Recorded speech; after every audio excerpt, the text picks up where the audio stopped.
विदेश पलायनको बढ्दो प्रवृत्ति। देशको सपना सुक्दै गएपछि पाइलाहरू विदेशतिर मोडिन्छन्।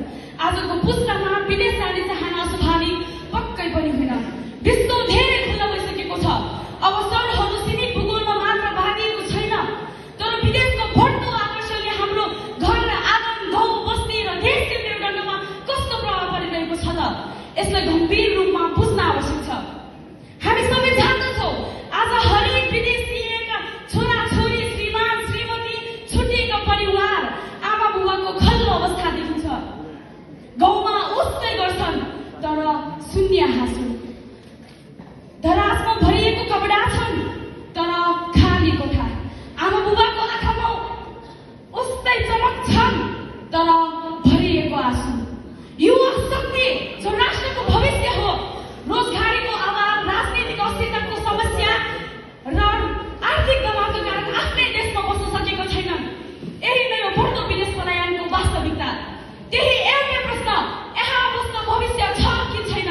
यही प्रश्नले आज लाखौं युवाहरूको पाइलाहरू Malaysia, Qatar, Dubai, Japan, Australia जताततै धकेलिएका छन्।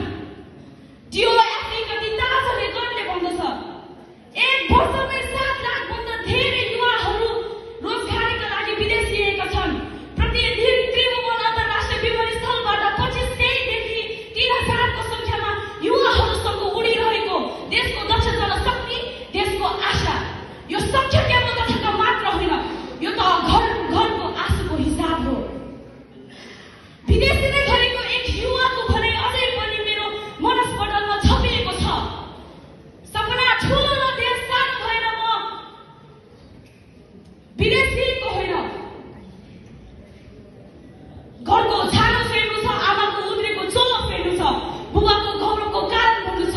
हो, त्यसैले म ठुलो संसार खोज्न हिँडेको हुँ। देशमा हामीले काम खोज्यौँ तर देशले हामीलाई कारण दियो। यहाँ नबस, बाहिर जा। विदेश पलायन आजभोलि एउटा ट्रेन्ड जस्तै बनिसकेको छ। हामीले प्रश्न गर्नुपर्छ के कारण हो जसले युवाहरूलाई आफ्नै देशप्रति भरोसा नभई बाहिर जान बाध्य बनाउँछ? के शिक्षा र रोजगारको संरचना समयअनुसार सुधार भएको छ? के हामी युवाले आफ्नो कौशल क्षमतालाई पहिचान गर्न खोजिरहेका छौँ? के सरकारको नीति पर्याप्त छ?